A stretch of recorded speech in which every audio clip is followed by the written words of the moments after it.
Welcome back, ladies and gentlemen. Today we have an interesting video for PvE. I'm going to talk about the current state of PvE, as well as some of the quests and also the news related to the game, because there's quite a few interesting updates that have come out of all of the tasks and the storyline that have come out on, of course, Escape from Tarkov's PvE mode with 1.0 release of Escape from Tarkov as a whole. And whilst it may be PvE orientated as to what to be focusing on, obviously all of this content is available in PvP as well, because they share exactly the same stuff with 1.0 release. So with that being said, we are of course going to first talk about the storyline, because I've got myself to this point in the storyline, which is getting myself the essentially the ticket somewhat towards the end, I would assume, of the ticket quest itself, which gives you access to what I would assume to be terminal, unless this is the complete main story quest which takes you all the way to the end. I would assume this was just the bit that gets you to the terminal in the first place, as opposed to being, you know, the end game. But that is just pure speculation. That is not out of any factual information.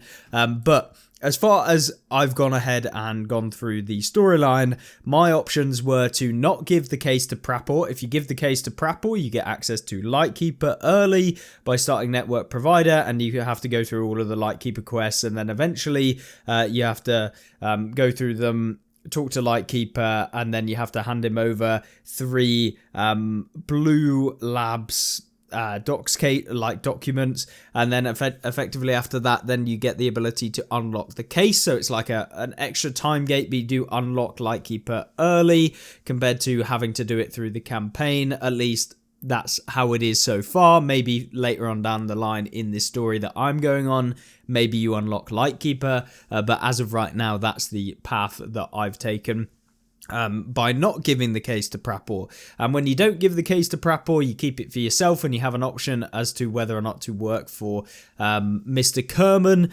who's available in the hideout. So if we go in and we go over to the Intel Center, so you can see this is Mr. Kerman right here.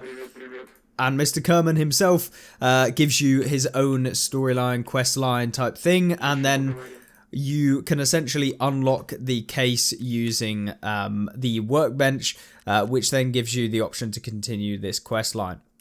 But the workbench itself then has the armored case unlocked. So this is a craft which gives you the ability to unlock the armored case, of which when you do so, it gives you a yellow keycard when I opened it up, as well as 3 labs keycard, and it gave me some other stuff as well at the same time. So we ended up getting quite a bit of stuff, and a load of euros which also popped out. I think it was like 4,000 and something euros, which came out of the case, and it also gives you a new key card, and that key card is the black key card type thing. So if I go over to my tasks, it gives us essentially a part in creating the activated Krugloff RFID keycard, which is used to, what I would assume, maybe get into terminal. So on Shoreline, you have a little keypad which you use, and if you don't actually have this and you just have the base one that comes out of the case, it doesn't actually work. It's like not activated, if that makes sense. So it's just like a bog standard one that can't be used. But as you see, because we work with Mr. Kerman, he gives us the information about how to obtain like the fully activated one. If you don't, you have to pay 500 million rubles to Prapor in order to, what I would assume, go through the steps from Prapor's side. I haven't gone that far, and there's not too much information with that because it's 500 million rubles, which takes a ton of time to be able to do. However, the Kerman side is where I've gone. But there's also some things that are important about the Kerman side, which is that you essentially get some crafts, from what I can see, from the kind of Discord for the wiki page, because there's no official articles, it's just literally other players that have been able to do things. So you can see I've unlocked a Terror Group Labs Master Keycard. This is from the brand new area in Labs, And the brand new area in labs essentially is next to the violet keycard spawn in the blue dark offices in labs, and you go inside of it and essentially there's a new room and you open it up. We did a video on this room. As I said in that video, I thought it was going to be part of the campaign. Surprise, surprise, it is part of the storyline. And inside of that office you've got keycard spawns. I found a lot of just labs keycards, so blues, violets, yellows from that actual room itself, requiring the black keycard to open.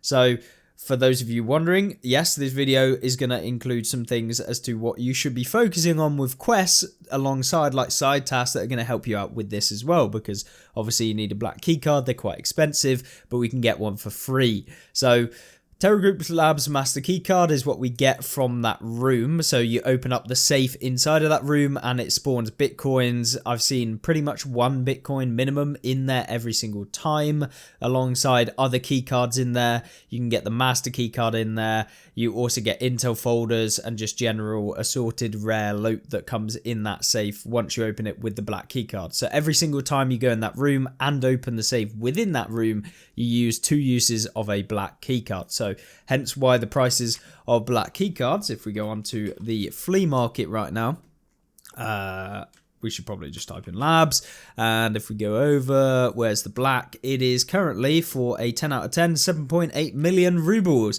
And I think because people have probably not seen about what this is, that this is probably going to go up in price to, you know, 10 million rubles, something like that, where it's super, super expensive, because to be honest with you, you're making your money back from this keycard opening it, because pretty much every single time you're finding a keycard, like a coloured keycard within the room. I've actually found in this room, the new room, the rarest item in Tarkov, which is basically like this tiny, with like the book, which is used to create LEDXs in the med station, I believe, at least from what I can remember. It is the Silicon Optoelectronic Integrated Circuit textbook, which is a request of like a thing that you can get from Lightkeeper himself, but the actual spawn for this is mega rare. I found this in the new room on the table as you just literally get into the room. It's in front of me. That's where I found it. It was showcased in the previous video as well. So that's also a thing that you can get in there. So just the value that you're getting out of the room, like bitcoins wise, is paying for the keycard right now, which is really, really useful. And I'm going to stock up on quite a few black keycards because I need bitcoins. And the reason I need bitcoins is because the next step in the quest requires you to speak to Electronic, which was previously in the steps of the quest, and Electronic himself requires 40 bitcoins. So bitcoin wise, you're going to need 40 of them. So if you're going to go and follow the same route that I'm following on the game, you're going to need 40 bitcoins. So I've been storing up all of them. They don't have to be found in raids, so they can just be, you know, farmed using the barter that Mechanic has. I believe Mechanic has a barter for a bitcoin, so it's 2 Tetrises and 2 green batteries, which at the moment 2 Tetrises is 114k each, so about 230k, and then 2 green batteries are about 400k, so you're spending about 600k for a bitcoin. And I am just going to go ahead and buy up some more of these, but obviously to be able to actually unlock these you need to be level 35, so I can see these going up in price, but I'm just going to use the ones that I've actually got for the bitcoins so I get as many as possible, because I haven't yet unlocked that next step, because I need to do a couple of things. And essentially the quest line as it currently stands, in the way that I've ran it, we've got to obtain an RFID card encryption device, which Mr. Kerman says is in the labs. So far from what I've seen online is that it isn't in the labs. There's no actual spawn in the laboratory itself, and instead, at least from what we've seen online, there may be a spawn for this, like I don't know, but after you've done so many raids, people are throwing out about 5 raids in labs or 3 raids in labs, then essentially it says like you don't find it, and then it says talk to Mechanic, and you talk to Mechanic and he says yes, I can find this, and then he says I'll talk to Electronic. He talks to Electronic, and then after that he then basically tells you that Electronic wants 40 bitcoins, and you give him that. He then tells you exactly where this encryption device is, left on streets, which is over by in the building that is literally next to the entrance to labs in Streets of Tarkov. There's like a locked room there. You open it up using a key, and then inside is the actual encryption device, which is what is required to create the activated Kruglov's RFID keycard in your intel center. And then you already have the craft if you've got to this point in the quest line. So if we go over here and hit the intel center, you can see this is what we required. So you need the RFID keycard encryption device. You need the Terra Group Labs master keycard, which we've already got from doing that new room. We need the blank RFID keycard, which is supposedly found on scavs. Now I need to double check this because this is the part that I'm stuck on. I need to find one of these. So far I haven't been able to get one. So it says that you can find them on scavs, but I'm not entirely sure if that is the case. If you have found that out in the comment section, let me know. But I do believe that it is going to be found either on scavs or in marked rooms, maybe on the floor. So I'm going to double check all of those things, as I just haven't found one yet. So fingers crossed I can find one. And then obviously the key card is found from the case. So once you've got all of that, it is a 50-hour and 26-minute production time. So very, very long. So that's going to be fun. Obviously I still need to do all of those. So it's going to be like minimum of 2.5 days probably before I actually get the Kruglov's RFID keycard.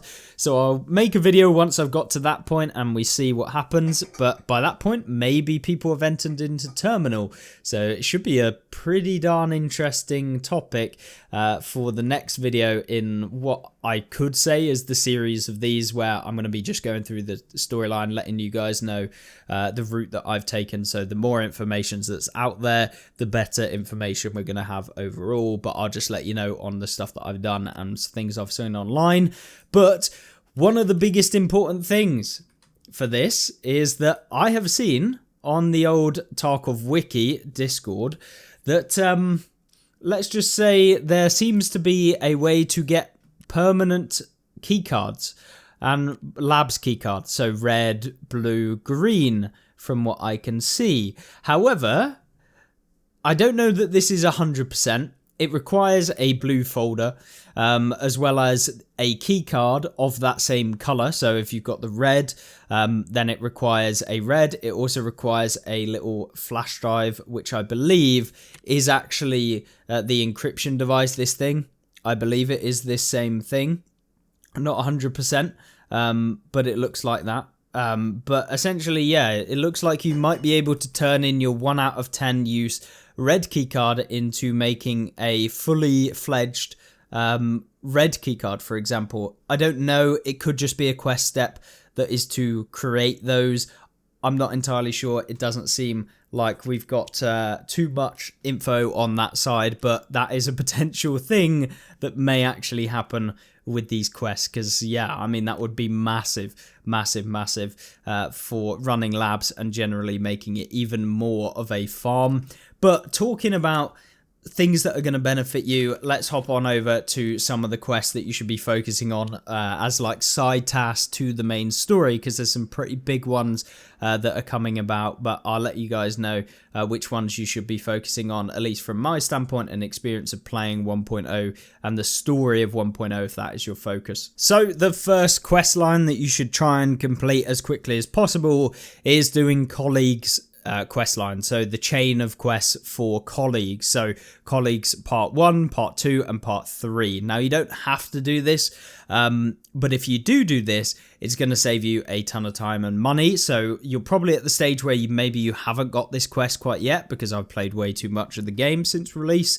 But if you're coming to that stage where you are getting towards colleagues part 3 and the choice between doing colleagues part 3 or doing the opposite quest for Jaeger, which requires you to take out Sanitar, I would highly recommend not taking out Sanitar, because of the fact that if you don't do that and you hand in 10 Terra Group Labs Access keycards, you hand in a AF AHF1M stimulant as well as a 3BTG stimulant, you're going to be able to get yourself a Terror Group Labs Keycard Black, which obviously is what we're going to need for the quest line and the main story. So I would highly recommend doing Colleagues Part 3 for Therapist, because whilst it is harder right now because boss rates are 75% on Shoreline and a lot of the quests required for this are playing on Shoreline, I would recommend not taking out Sanitar as soon as you get this option. If you've already done it, unfortunately, you're not going to be able to get a free Labs Black Keycard, but alongside that, you also get a medicine case and a load of stims as well at the same time. So it's a really nice quest, and you also get 150,000 rubles. But then also, similarly, as you're getting towards doing Colleagues Part 3, and the way that you actually do that, by the way, is getting yourself Intel Center level 2 is going to give you the craft for 1 intelligence folder for 3 Terror Group Labs access keycards. So essentially, I've been just permanently running this craft, which is really, really useful for just basically running labs, as it means that labs is completely free. And in fact, at the moment is making me a ton of money because I'm selling the labs access keycards, because if you can see, they're selling for 180k and it costs 1 Intel folder, which is really not expensive at all. So you can see I've got like 15 labs keycards. So I basically sell them in a bunch of 5 and we can sell them for 170k, let's say. That's, a ton of money every single time we create it, because 1 Intel folder is less than the price of a labs access keycard right now. If we go to Intel folder, hopefully we get that. 150k. So essentially we are like tripling our money basically from just doing the labs thing. It also takes like half an hour to actually do the craft, like 40 minutes. So by the time you do 1 labs raid and sort out the stuff from labs and do a couple of other things, you can basically go straight back in and do the craft again. So you're getting like 2 extra key cards for every single time you run 1 labs raid. So just really, really nice extra bit of money as well, on top of being able to be used to get yourself those key cards for the quest. So once we've done that, what else should you be focusing on? Well, at the moment, I am currently focusing on leveling up. So if you're after levels, the best thing that you can do right now, because of the bosses being 75%, is there's a couple things. So you can either run customs going into the dorms and searching old like the new gas to be able to take out Rashala, which will give you a ton of XP. So really, really nice to be doing. There's a ton of customs quests as well, so you can chain them together. So doing all of the customs quests and progressing all of the side tasks by doing those alongside taking out Rashala every single run is going to give you a load of XP. Rashala is typically the easiest boss out of them all, to be honest, because he just doesn't have any armor on and is pretty terrible. He also gives you the key, which you can use, so the Rashala's bunkhouse key, which is used to get yourself some extra bit of loot on customs at the same time. Obviously, Partisan also spawns on customs, and the amount of times I've found him in the dorms in the same place as Rashala, because he kind of hides outside, and then sometimes he'll come into like the second story of dorms or the first floor, and as long as you kind of go there in the middle of the raid, he'll typically be there like waiting around, and then yeah, you can take him out for even more XP, and that has been a really, really good farm for XP that I've been doing to be able to level up faster. Now, I haven't been focusing too much on like the actual leveling process, but that is my focus now, having got to level 34, pretty much not doing a huge amount of farming, but when I did need to get extra levels, that's what I did, customs. But the other route that you can take is not to run the customs, but in fact to run Shoreline. Now, Shoreline is an interesting one, not because of Shoreline, but because we can go into the Labyrinth, because the Labyrinth is the best XP farm by far right now, as well as giving you some of the best loot in the game. The Labyrinth itself is very, very difficult. especially early game in Tarkov, because you do need high tier ammunition. But once you get to like level 25-ish, you want to be able to go down into the Labyrinth, and there's actually a special quest line and storyline on Labyrinth. If we go to the task, you can see in the main story, we actually have the Labyrinth storyline chapter, which is essentially you find this chapter, or the way I did it was I found the chapter by going and essentially opening up the Knossos key. So the Knossos key typically spawns very close to it. There's a ton of guaranteed spawn, but the Knossos key itself, if we grab it out, this is what it looks like. So once you've obtained this, open up the door to the typical Labyrinth area, and then you'll get the quest started for the Labyrinth. And then you can complete the actual main story of the Labyrinth, giving you an epic achievement in the game. So you can find a ton of stuff about that sort of thing, and you talk to Jaeger and you go through all of the quest steps. The full guide for the Labyrinth chapter is out on the wiki now, so you can just literally go through and follow the entire wiki, eventually finding it out. So yeah, this is basically what you can do for the Labyrinth. I would recommend doing all of this and getting it all done just as an extra thing to do on the main story, as it might come in handy later on, having completed the Labyrinth. Don't really know yet, but obviously as part of this, you get a Jaeger actually gives you a barter for Labyrinth access keycards, which are required to be able to do the Labyrinth. And in order to get them, they're pretty cheap, because you need a moonshine, 2 vodkas and 2 sausages. Very, very cheap right now. So if we look at a bottle of Fierce Hatchling Moonshine, it's 280k, and then some vodkas are pretty darn cheap, and then sausages are, yeah, like 40k, 80k, so it's costing you about 360k to go down there. And then you take out the Killer and Tagilla, which gives you a ton of XP. I'm looking at about 30 to 40k XP per time I do the Labyrinth, and it's can be done pretty safely. I'll probably make a full video on how to do the Labyrinth a little bit easier, but if you follow me on Twitch and you join into some of the streams that I'll be doing soon, you'll be able to see all of that that we do live on stream. So the Twitch link is in the description of the video for anyone wanting to know, and you can see me both fail and succeed, hopefully, doing the Labyrinth itself. But doing labs gives you the best ammunition, so getting to level 30 gives you all of the labs access keycards, which you can buy off the flea, giving you all of the ammunition to go and do the Uber labs, being the Labyrinth. And obviously if you complete the quest line for Labyrinth by getting the quest for Mechanic at level 15, which is to find the Knossos file on ground 0 and then complete Needle in a Haystack, follow it all the way through, you'll get access to just buying Labyrinth access keycards for rubles, and so you can do it that way as well. And you just follow this quest line, which goes on to Needle in a Haystack, and then a load of other quests that follow it on top of it. But you don't need to do this to go down into the Labyrinth right now, because of the main story giving you the access to it. But this is like the official side task story to get yourself Labyrinth access keycards for rubles, as well as the actual quest line for the Labyrinth itself, which is really quite nice. So I would recommend doing these quests. I'll be doing this quest before I end up farming the Labyrinth for XP. So those are a couple of things that you can do right now. But the other final thing is Private Clinic. Private Clinic is a quest that gives you a Thicc items case, and if you're like me, or actually not like me, and don't have the entire stash space that you can possibly buy as a pay to win option, you know, paying to win as with BSG, yes, I have the Unheard edition, so I get all of the stash base from stash level 4 in the hideout, as well as I bought all of the extra stash base possible, and I still have issues with stash base. It is crazy right now.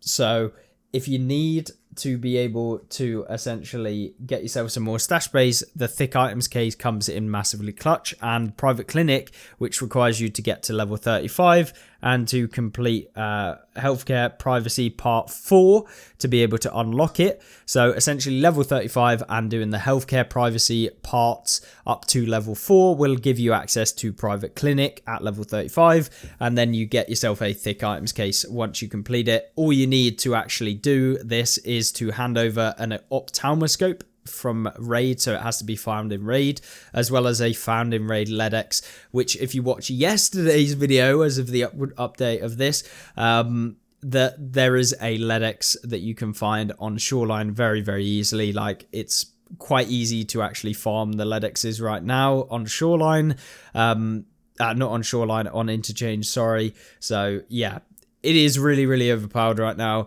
and hopefully all of the videos should come in as one to kind of help you and progress you through the story. So that's the aim of the goal of the channel, is to try and boost up all of our progress on PvE and be able to get yourself to where you want to be as quickly as possible, or as nicely as possible, or whatever. Either way, hopefully you enjoyed this video. These are some of the things that I've found out so far, and a little bit of an update on where people are at with the quest lines. No one seemingly got to terminal yet, as of what I know, and I'm sure that BSG would probably let us know if someone has been able to, because they probably have a metric to say someone has reached terminal. So there you go. That's kind of something that I would expect BSG to be doing.